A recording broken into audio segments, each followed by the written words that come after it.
The annual family barbecue was in full swing when my brother's voice cut through the backyard chatter like a knife. "At least my kids will carry on the family name," he announced loudly, his arm draped around his pregnant wife's shoulders. Unlike some people who are too selfish to even think about having children, every conversation stopped. 20 pairs of eyes turned toward me, standing alone by the grill with a plate of half-eaten potato salad. My brother, Xavier, grinned, clearly enjoying the attention and my discomfort. His 3 children ran past, sticky hands and grass-stained knees, while his wife Natasha rubbed her swollen belly with exaggerated contentment. My mother's disappointed sigh was audible from across the patio. My father wouldn't meet my eyes. At 34 years old, I was apparently the family disappointment because I'd chosen career over motherhood. "Some of us have other priorities, Xavier," I said quietly, trying to keep my voice steady. He laughed, the sound harsh and mocking. "Priorities? You mean your little non-profit job that barely pays anything? At least I'm building something real. A legacy.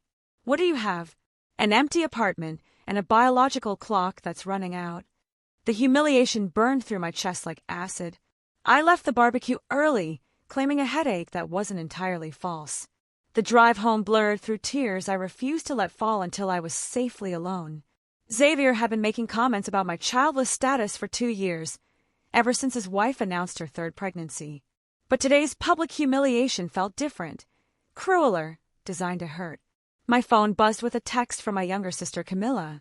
"Don't listen to him. He's being a jerk." I didn't respond. What could I say? That Xavier's words had struck at insecurities I had been carrying for years? That I did want children but hadn't found the right partner? That my work at the Children's Healthcare Foundation felt more meaningful than anything I could imagine, but also left me wondering if I was missing something fundamental about life? My apartment felt especially empty that night. I'd chosen this space carefully 5 years ago, 1 bedroom in a quiet neighborhood, perfect for someone focused on career. Now it felt like evidence of my failure to achieve some predetermined life milestone. I made tea and sat by the window, watching families walk past with strollers and dogs, and all the markers of traditional success Xavier valued so highly. Monday morning arrived with the harsh sunlight of reality. I dragged myself to work at the Children's Healthcare Foundation, where I'd spent the past 8 years building programs that provided medical care to underserved communities. The foundation was small, operating on tight budgets, and the passion of people who believed healthcare was a right, not a privilege. My supervisor, a woman named Patricia who'd founded the organization 15 years earlier, noticed my mood immediately. "Rough weekend?" she asked, settling into the chair across from my desk. I told her about Xavier's comments, about the family's silent judgment, about feeling like a failure despite loving my work. Patricia listened with the same careful attention she gave everything, then spoke slowly. "I've known you for 8 years, and I've watched you build programs that have literally saved children's lives. You've secured funding when everyone said it was impossible. You've created partnerships with hospitals that now provide free care to thousands of families. If that's not a legacy, I don't know what is." Her words helped, but they didn't erase Xavier's mockery or my family's disappointment. That afternoon brought an unexpected phone call that would change everything. The voice on the phone was professional and warm. "Is this speaking with the program director at Children's Healthcare Foundation? My name is Dr. Harrison Fletcher. I'm calling from the National Health Initiative. We've been reviewing innovative healthcare programs across the country, and your work has caught our attention." My heart started racing. The National Health Initiative was one of the most prestigious healthcare organizations in the nation, with billions in funding and the power to transform health policy. "We're particularly impressed by your mobile clinic program and your partnership model with rural hospitals," Dr. Fletcher continued. "We'd like to invite you to present at our annual conference in Denver next month. We're looking at potentially funding a national expansion of your model." I had to sit down. This was the opportunity I'd been working toward for years. "I'd be honored to present," I managed to say, my voice steadier than I felt. After the call ended, I sat staring at my computer screen, processing what had just happened. The National Health Initiative wanted to expand our programs nationwide. The implications were staggering. More funding, more reach, more children receiving the care they desperately needed. And maybe, just maybe, validation that my choices had value. I didn't tell my family about the National Health Initiative invitation immediately. Part of me wanted to hoard the news, to protect it from Xavier's inevitable dismissal or my parents' lukewarm response. Instead, I threw myself into preparing for the Denver conference. The presentation needed to be perfect, comprehensive, showing not just what we'd accomplished but the potential for national impact. My evenings were consumed by data analysis, outcome measurements, and financial projections. I worked with Patricia to refine our expansion model, calculating how many additional children we could serve with proper funding. The numbers were extraordinary. With adequate support, we could provide healthcare access to an estimated 50,000 underserved children annually. 2 weeks before the conference, I ran into Xavier at the grocery store. He was wrestling with 2 of his children while Natasha examined produce, looking exhausted and overwhelmed. "Still working at that little charity?" he asked when he spotted me. His tone suggested I'd been playing house rather than building something real. "Still building programs that save children's lives," I replied, keeping my voice neutral. He smirked. "Must be nice to play hero without any real responsibilities. Try managing 3 kids and a mortgage. That's real life." The Denver conference was held in a massive convention center that made our small foundation office feel microscopic by comparison. Hundreds of healthcare professionals, policymakers, and philanthropists filled the halls, discussing innovations and funding opportunities. I felt completely out of my depth. My presentation was scheduled for the second day, in a breakout session I assumed would attract maybe 30 people. I'd prepared carefully, rehearsing until I could deliver the content in my sleep. The night before, I barely slept, reviewing slides and worrying about every possible question. When I arrived at the assigned conference room the next morning, I stopped short. The space was packed with over 200 people. Standing room only, with attendees lining the walls. Dr. Fletcher met me at the door, smiling. "Word spread about your mobile clinic model. Everyone wants to hear about scalable solutions for rural healthcare access." My hands trembled as I connected my laptop to the projector. This was it, the moment that could change everything or confirm that I was just a small-town program director playing in leagues beyond her abilities. I launched into the presentation, my voice gaining strength as I discussed the children we'd served, the barriers we'd overcome, the innovative partnerships we'd created. The response to my presentation was overwhelming. The audience asked thoughtful questions about sustainability, replication, and outcome measurements. Several major foundation representatives requested follow-up meetings. But the most significant moment came at the end, when a distinguished older woman approached me. "I'm Catherine Whitmore," she said, extending her hand. "I run the Whitmore Foundation, and we're looking to make a major investment in scalable healthcare initiatives. I'd like to discuss funding your national expansion." The Whitmore Foundation had assets exceeding $3 billion. They'd funded major healthcare initiatives across the country, transforming how care was delivered to vulnerable populations. Catherine and I talked for an hour after the session ended, discussing vision, implementation, and the potential impact of expanding our model. "We're prepared to commit $15 million over 5 years," she said finally. "That should give you the resources to establish programs in at least 20 states. $15 million. The number was so large it didn't feel real. Our entire annual budget was currently $400,000. This would transform not just our foundation, but the lives of tens of thousands of children. "When can we begin the formal application process?" I asked, trying to keep my voice professional despite the screaming excitement in my head. The week after the Denver conference passed in a blur of phone calls, meetings, and preliminary planning.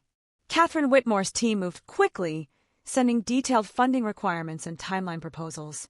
Patricia was ecstatic, already sketching out how we'd structure the national expansion.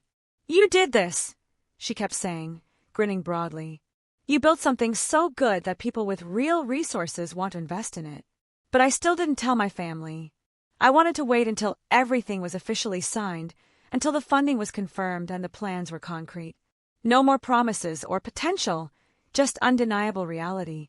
Xavier called unexpectedly on a Thursday evening. "Mom's birthday is next weekend," he said without preamble. "Family dinner at her house. You should come. Try to be social for once instead of hiding behind your work." The condescension in his voice was palpable. "I'll be there," I replied. The Whitmore Foundation funding agreement arrived for signature the day before my mother's birthday dinner. $15 million over 5 years, with clear milestones and deliverables but extraordinary flexibility in implementation. I signed the documents in Patricia's office, both of us grinning like children on Christmas morning. "This is going to change everything," she said. My mother's birthday dinner started exactly as I'd expected. Xavier arrived with his family in tow, his children immediately racing through the house, while Natasha settled onto the couch with her hands on her enormous belly. My mother fussed over everyone, clearly delighted by the chaos of grandchildren. My father grilled steaks in the backyard, content in his role as family patriarch. I arrived alone, carrying a carefully chosen gift and the weight of news I wasn't sure how to share. Xavier greeted me with his usual smirk. "Glad you could tear yourself away from saving the world. Must be tough working those nonprofit hours." My sister Camilla rolled her eyes at his comment but said nothing. She'd learned, as I had, that confronting Xavier only made him worse. Dinner conversation revolved around Xavier's promotion at work, his oldest son's soccer achievements, and Natasha's pregnancy complications. I contributed when asked but mostly observed, feeling like a visitor in my own family.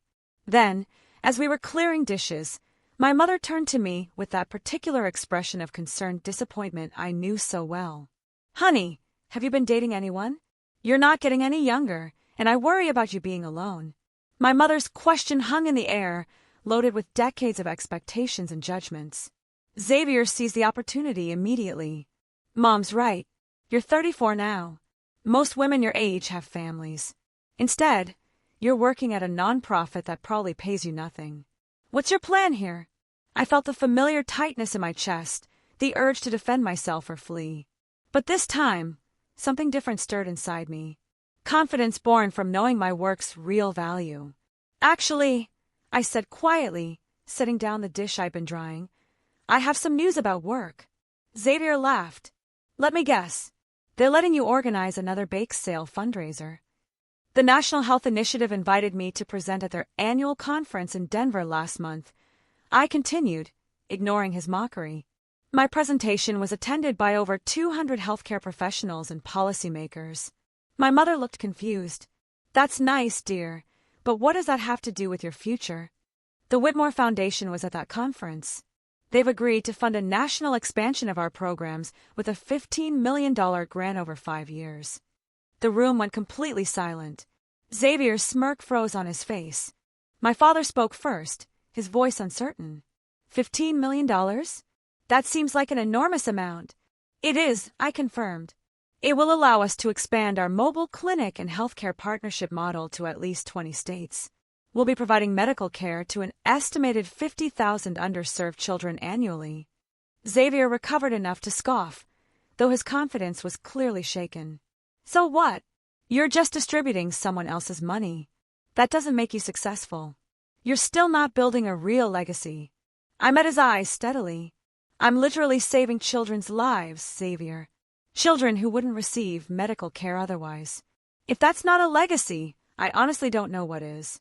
Natasha, surprisingly, spoke up. "That's actually really impressive. $15 million is serious funding."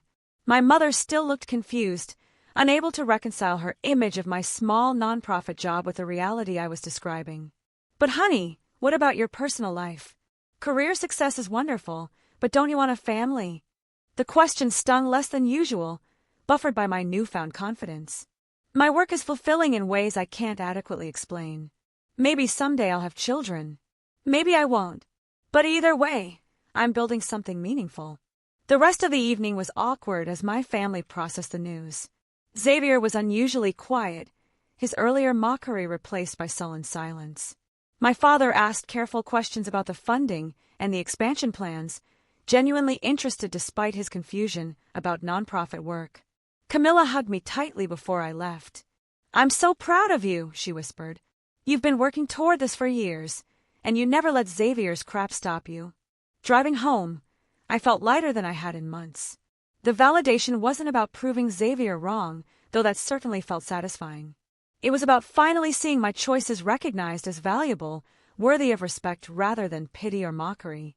The next morning brought another surprise. Catherine Whitmore called personally, her voice warm and excited. "I wanted to let you know that the Whitmore Foundation Board met yesterday. We were so impressed by your work that we've decided to increase our funding commitment." My heart started racing. "Increase it?" "We're now committing $25 million over 5 years, with an option to extend for an additional 5 years if outcomes meet our expectations. We believe your model could transform pediatric healthcare access nationally." $25 million. The increased funding meant we could expand even faster, serve more children, build more robust programs. Patricia literally screamed with joy when I told her. "This is generational impact," she said, pacing around our small office. "We're going to change how healthcare is delivered to vulnerable children across the entire country." The news spread quickly through the nonprofit healthcare community. Within days, I was fielding calls from organizations wanting to partner, hospitals interested in our model, and journalists requesting interviews about our approach to rural healthcare access. A national health policy magazine wanted to feature our work in their next issue. A major television network asked about filming a documentary about our mobile clinics. The attention was overwhelming and exciting and terrifying all at once. I'd spent 8 years working quietly, building programs one community at a time. Now suddenly, everyone wanted to know our story. Xavier called 3 days after my mother's birthday dinner. His voice was different, less cocky, almost uncertain. I wanted to apologize for what I said at the barbecue. And at Mom's dinner, I was out of line. Xavier's apology surprised me more than almost anything else that had happened. "I've been thinking about what you said," he continued, "about saving children's lives. I looked up your foundation online. The work you're doing is actually incredible. I just didn't understand it before." I didn't respond immediately, processing his words. Xavier admitting he was wrong about anything was unprecedented in our relationship. "Why the mockery, then?" I asked finally. "Why spend years belittling my work?" He sighed heavily. "Honestly, I think I was jealous. You seemed so passionate about your job, so fulfilled by what you were doing. Meanwhile, I'm working 60-hour weeks at a job I hate, coming home exhausted to kids I love but don't have energy for. Your contentment made me feel like I'd made wrong choices." The admission was startlingly vulnerable, so different from his usual swagger. "We made different choices," I said carefully. "That doesn't make either of us wrong. Your children are beautiful. You're building a family. That matters too." "Yeah, but you're literally changing the world. I process insurance claims and dream about retirement." We talked for another 20 minutes, the longest honest conversation we'd had in years. The national expansion planning consumed the next 6 months. We hired a team of 15 people, including regional directors, program coordinators, and healthcare specialists. Our tiny office gave way to a proper suite with conference rooms and dedicated workspaces. I traveled constantly, meeting with hospital systems, community organizations, and state health departments. We launched pilot programs in 6 states, each one carefully designed to address specific regional healthcare gaps. The mobile clinics served rural areas where children had never seen a pediatrician. Our hospital partnership program created free care pathways for families without insurance. The outcomes were extraordinary. In our first 6 months of expanded operations, we provided healthcare services to over 8,000 children. Immunization rates increased. Chronic conditions were identified and managed. Children received dental care, vision screenings, and mental health services many had never accessed before. Catherine Whitmore visited our headquarters during month 7, touring our operations and meeting with staff. "This is exactly what we hoped for," she said, reviewing our outcome data. "You've created something scalable and sustainable. The board is already discussing expanding our funding commitment further." That evening, my phone rang with my mother's number. My mother's voice was tentative when I answered. "I was talking to Xavier today. He showed me some articles about your foundation's work. There was a story about a little girl in Kentucky who received heart surgery through your program. Surgery her family couldn't have afforded otherwise." "Mia," I said, remembering the case. "She had a congenital defect that went undiagnosed for years because her family lived 2 hours from the nearest pediatric cardiologist. Our mobile clinic identified it during a routine screening." My mother was quiet for a moment. "I owe you an apology. 4 years, I've been pushing you about marriage and children implying that your work was somehow less important than traditional family life. But you're giving children the gift of health. That's extraordinary. Hearing my mother finally understand felt more validating than any professional recognition. I might still want children someday, I told her. Or I might not. But either way, my life has meaning and purpose. I see that now, she said softly. I'm so proud of you, sweetheart. I should have said that years ago. After we hung up, I sat quietly, processing the shift in my family's perception. Xavier's mockery had hurt because it reflected deeper family judgments about my choices. Now those judgments were transforming into something closer to respect. Year 2 of the expansion brought unprecedented growth. We launched programs in 14 states, serving over 35,000 children annually. Our model was being studied by healthcare policy researchers and cited in academic journals. I was invited to testify before a congressional committee about rural healthcare access. The professional recognition was extraordinary, but what mattered most were the stories. Letters from parents whose children received life-changing care. Thank you notes from community health workers who'd finally found support for their efforts. Photos of smiling children at mobile clinic events, many receiving their first comprehensive health examinations. Xavier attended one of our mobile clinic events, bringing his oldest son. I watched him observe the organized chaos of families checking in, children playing while waiting for appointments, healthcare providers moving efficiently through examinations. "This is what you built," he said, something like awe in his voice. I mean, I knew intellectually what you were doing, but seeing it in person, watching these families receive care they desperately need, it hits differently. His son, a bright 7-year-old, asked me dozens of questions about how the mobile clinic worked, where we went, how many kids we helped. His enthusiasm was infectious and oddly touching. The unexpected pregnancy announcement came during a routine doctor's appointment for something completely unrelated. I'd been feeling unusually tired for weeks, attributing it to the demanding travel schedule and intense work pace. My physician ran some standard tests and called me back the next day. "Your fatigue has a cause," she said, her voice warm. "You're pregnant, about 12 weeks along."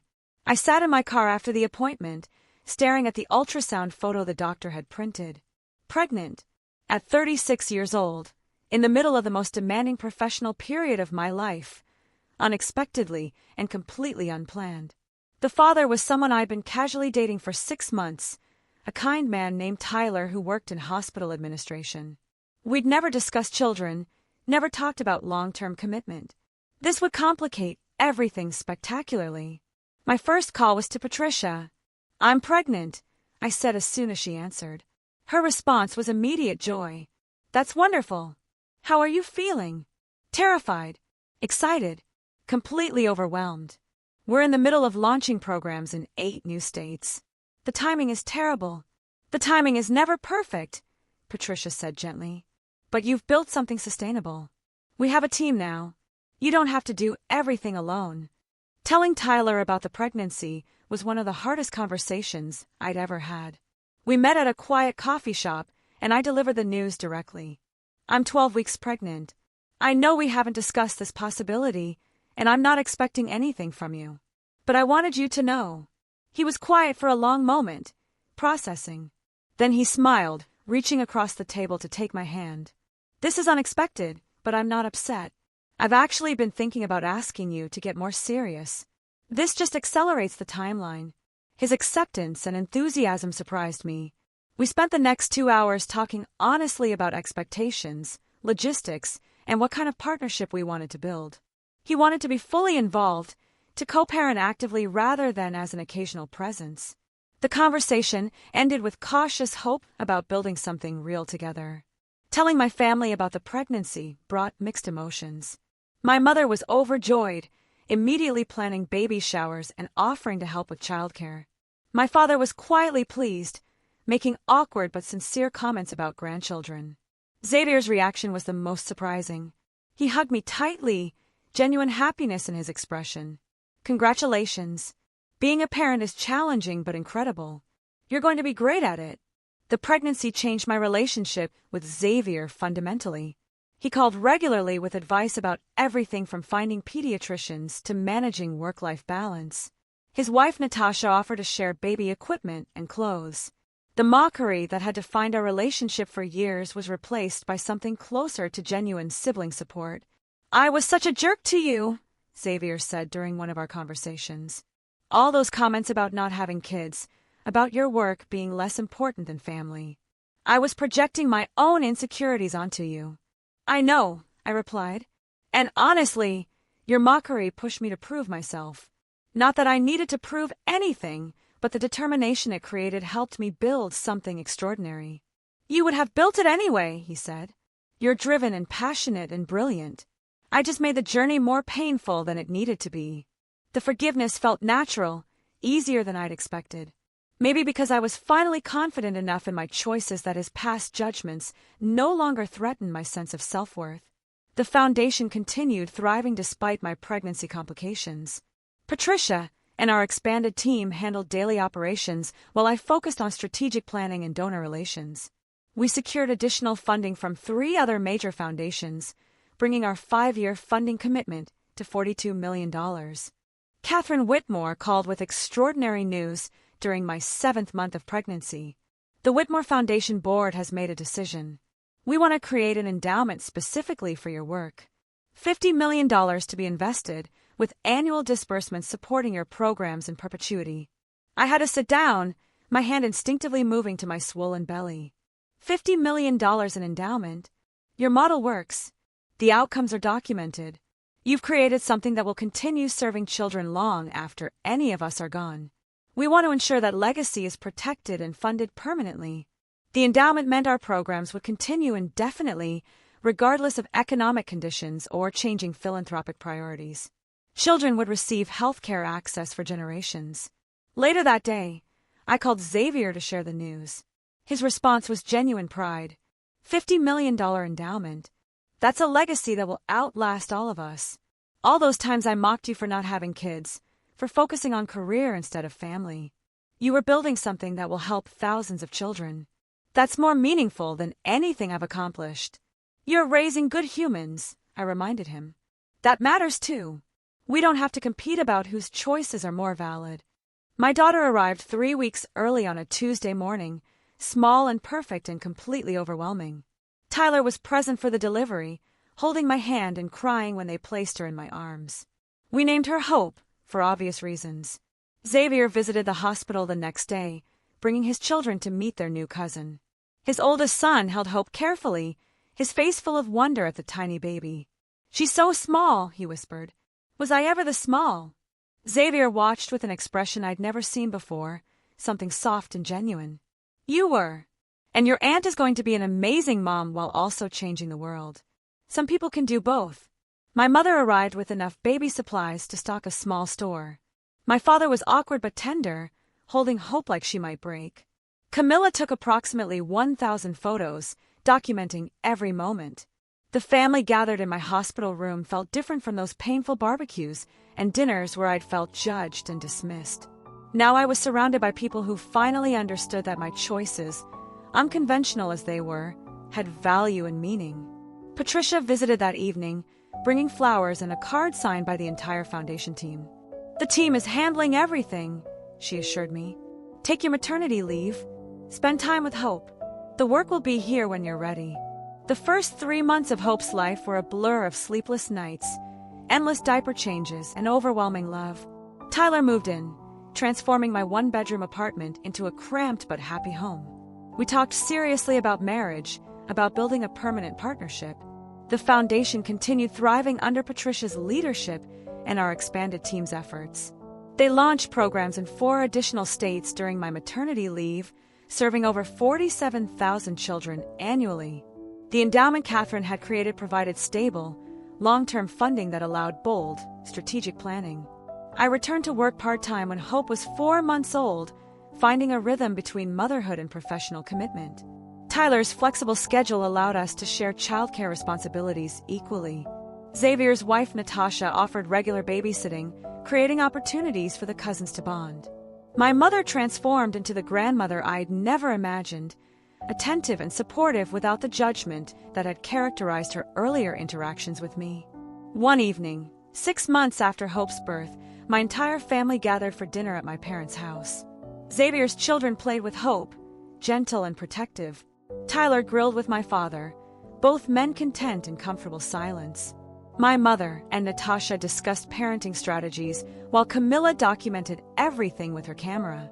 Xavier found me alone on the porch, watching the sunset paint the sky in oranges and purples. He sat down beside me, his expression thoughtful. "I've been thinking about that barbecue," he said. "The one where I mocked you so publicly about not having kids. About how I called you selfish and said you weren't building a real legacy. I remember the humiliation, though it felt distant now, softened by everything that had happened since. That was a difficult day," I acknowledged. "I was so wrong. About everything.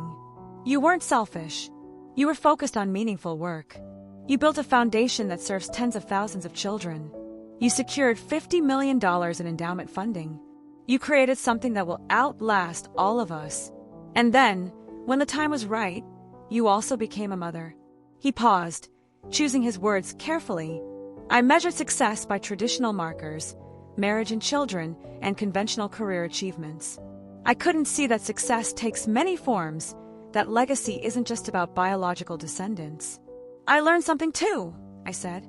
"Your mockery hurt because part of me wondered if you were right, if I was missing something fundamental by not following the traditional path. But building the foundation taught me that meaning comes from purpose, not from checking predetermined boxes."